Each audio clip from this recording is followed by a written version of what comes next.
যে প্রান্তিক মানুষেরা বা গ্রামে মুভমেন্ট হয়নি, বিচার চাই এমন একটা জিনিস যেটা গ্রামেও পৌঁছে গেছে।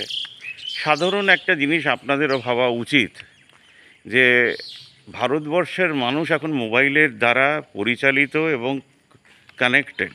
তাই একটা মুভমেন্ট যেখানেই হোক না কেন, ভারতবর্ষের প্রত্যেকটা মানুষ জানতে পারে যে কি ঘটছে।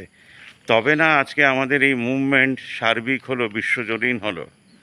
বিচার চাইটা আসলে ৩-৪ ধরনের বিচার হয়। একটা মানুষ বিচার দেয়, একটা কোর্ট বিচার দেয়, একটা প্রশাসন বিচার দেয়। কিন্তু আমাদের দেশে ম্যাক্সিমাম ক্ষেত্রে দেখা যায় যে প্রশাসন ও কোর্ট ফেল করে, কিন্তু সাধারণ মানুষ জেগেই থাকে। সে সারা জীবন জেগে থাকে। আর সমস্যাটা সেটা হচ্ছে সে কানেক্টেড নয়।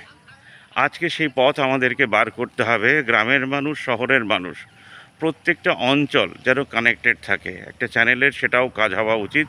তাই প্রত্যেকটা চ্যানেলকে বলবো খুব সোজা রিপোর্টিং করা। কেউ মারা গেছে, আমরা আধ ঘন্টার একটা সিরিয়াল করে দিলাম, তারপরে আমরা আরও ২-৪টে কথা বলেই ফেলি, অমুক করেছে তমুক করেছে। কিন্তু আর একটা পার্টে এই যে কোটি কোটি মানুষ বসে আছে, তাদেরকে নিয়ে আমরা একটা শব্দ খরচা করার চেষ্টা করি না।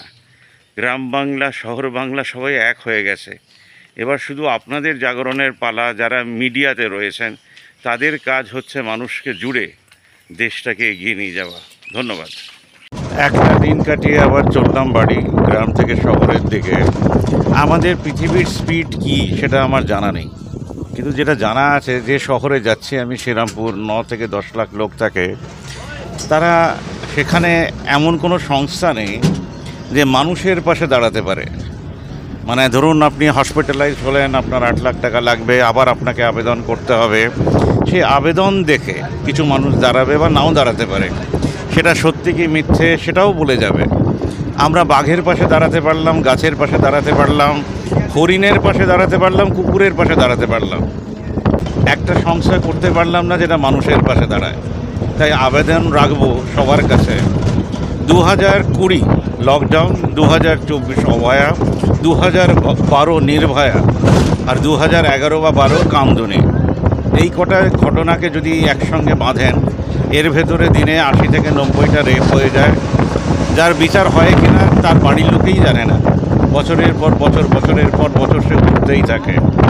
আমাদের দেশে গভর্নমেন্ট যাকে আমরা ইলেক্ট করি তারা ডেলিভার করতে পারবে না, এটা 77 বছরে মনে হয় গভর্নমেন্টের লোকেরাও বুঝে গেছেন। তাই ডক্টরদের সঙ্গে এত এগ্রিমেন্ট, এত কথা হওয়ার পরেও তারা সেইগুলোকে বলতে পারছেন না যেগুলো তারা আসলে চাইছে, প্রোটেকশন ইনসাইড দ্য হসপিটাল, সেটা এখনও তারা বলতে পারছেন না। আর একদিকে আমরা যারা মানুষেরা ঘুরে বেড়াচ্ছি পৃথিবীতে, নাগরিক যাদেরকে বলা হয়, যাদের জন্য এত নিয়ম কানুন, তারাও এক হচ্ছে না।